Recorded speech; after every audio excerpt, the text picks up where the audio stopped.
Welcome to Motoring Monday for January 12th, 2015. I'm Sam Haymart for Test Driven TV. The Detroit Auto Show is on, and this week exciting new cars, trucks, and crossovers make their debut. We get the ball started with Volvo, Buick, Audi, and Ford, just to name a few. All this in our test drive news. It's coming right up.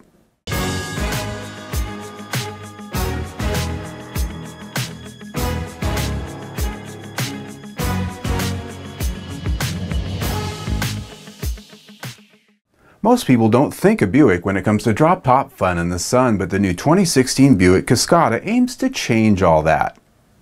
Based on the same architecture as the Buick Verano, the new two-door Cascada convertible brings open-air enjoyment to the brand for the first time in decades.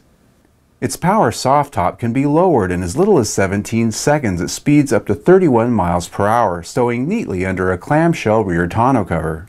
The design retains a sizable rear seat area, aided by an electronic rear seat entry system which automatically powers the front seats forward and back with the press of a button. Safety systems include pop-up roll bar protection and electric safety belt pretensioners. There's also driver assistance features like lane departure warning, rear park assist, rear view camera, and rain sensing windshield wipers. Power comes from an all-new 1.6-liter turbocharged four-cylinder engine with 200 horsepower, which drives the front wheels through an automatic transmission. Buick touts its hyperstrut front suspension, which aims to reduce the effects of torque steer from that extra power. The modified McPherson struts have dual-path mounts, which separate spring and damper loads. Chassis dynamics provided by a rear solid beam axle are said to be enhanced by a Watts Z linkage to keep it in check, though I am surprised they didn't use a more premium independent multi-link suspension. Now, styling, while definitely different from the Verano front and rear, tends to be a little bit derivative from General Motors' long-standing rental fleet design language to really stand out, I think. Now, standing out is something Volvo intends to do with their all-new S60 cross-country crossover sedan. You heard that right, crossover sedan. While the cross-country moniker conjures up images of plastic-clad wagons, the S60 cross-country offers up classy dress shoes with combat boot capability. Sharing its bones with the V60 cross-country sport wagon just reintroduced to the States, the S60 cross-country rides 2.5 inches higher than the Country Club-bound S60 sedan. Here in the States, it'll come only in the T5 designation with a turbocharged 2.5-liter 5-cylinder engine good for 250 horsepower. All-wheel drive will be standard. In our initial sneak peek, Volvo didn't elaborate on option packages, trims, or additional specs, but shared it will be available with either 18-inch or 19-inch wheels. They did say the S60 cross-country trim grades will be tailored in such that the buyers can outfit theirs in either on-road bound or all-road themes. Volvo says the S60 Cross Country will come to our showrooms this summer, and we should expect it to be a limited quantity. Who knows, the new S60 crossover could be the first domino in a wave of new products that takes over the market. Only time will tell. Now, the Detroit Auto Show will have over a dozen debuts of exciting new cars, trucks, and crossovers. Here's a few to keep an eye on. Ford will be making huge news this week. While they've been silent up till now, rumors are swirling about a new F-150 Raptor based on the all-new aluminum 2015 F-150. An even hotter Mustang for the track may be coming in the Shelby GT350R, stripped down to its most basic performance bones for raw kick-ass speed. Ford has said a more powerful Focus RS is coming, and we may even see the return of a mid-engine Ford GT supercar in a very limited production run. Nissan is going to unveil their all-new 2016 Titan full-size pickup line, which will be equipped with a new Cummins V8 turbo diesel. This is sure to be a huge newsmaker.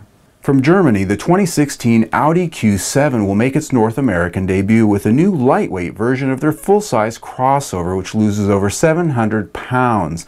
The new Q7 also brings a host of new infotainment and audio breakthroughs we'll be talking about. Tune in to Test Driven TV all this week to get more detailed reviews on these, as well as many other vehicles that are going to make their debut at the Detroit Auto Show.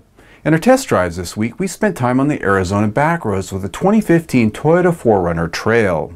The off-road themed Toyota 4Runner sheds some of the ultra-luxury touches found in the top-end limited model for a more robust suite of traction and drive systems aimed at enthusiastic trail crawling. A manual locking four-wheel drive system and advanced terrain management features really bring confidence to going further off the pavement in the 4Runner. We spent time in the snow and ice as well as the back trails of the desert with the 4Runner and found it to be challenged by really nothing at all. This week we're currently driving the 2015 Lexus RC350 F-Sport Coupe, a more sexy and stylish version of the popular IS sedans, set to compete with the likes of coupes from BMW, Mercedes, and Infiniti. Its 306 horsepower V6 isn't as boisterous as the raucous 5-liter V8 found in the RCF we tested last fall, but provides plenty of power and sweet sounds for a day in the mountains. You can see these test drives and many more at testdriven.tv or our YouTube channel. Mercedes-Benz this week unveiled their F015 luxury and motion research vehicle that explores the brand's vision for our future. The futuristic vision of a self-driving luxury sedan illustrates how Mercedes-Benz sees us evolving toward our relationship to cars going forward. The interior is a lounge where front seats can be turned around to allow a casual visit among passengers while the car takes care of all the driving, worry of safety, traffic, and motivation. Meanwhile, you and your friends can listen to music, surf the net, or post selfies on Facebook. Interactive touchscreens line every surface with motion-activated features and voice commands to make it the ultimate iPad on wheels.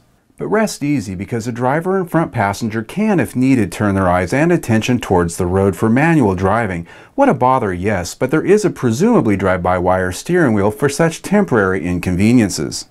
Our future of mobility includes automated driving whether we like it or not, say the automakers. As Mercedes-Benz contends, the greater the advance of urbanization, the greater is the desire of the individual to be able to retreat to a private sphere. Autonomous driving will become a given.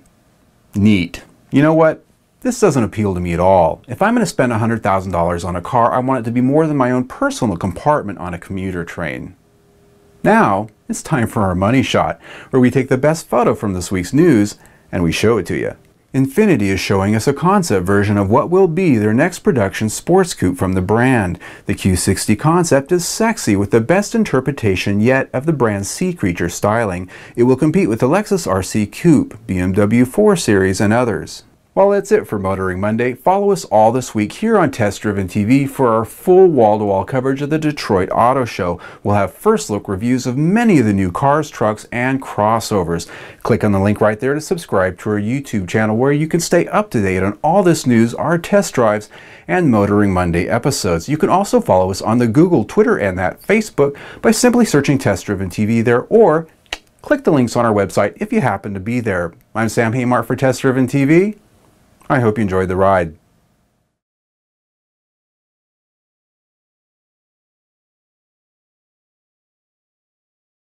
Hey, you're still here. Gives me a chance to plug my new book, Cars I'd Buy. This book here covers all the cars that were on the I'd Buy It list last year from Test Driven TV reports. Out of about 100 cars tested, there's only a handful of cars that actually made it to the list of cars I'd buy myself. I liked them that much. Now, this book is available on Amazon.com and Amazon Kindle. You can go to carsidbuy.com to find out more about it and how to buy it right now. That's carsidbuy.com. But wait, there's more. You can win a signed copy of this book by liking our Facebook page. That's facebook.com/carsidbuy. Go over there right now and like it. facebook.com/carsidbuy. Thanks.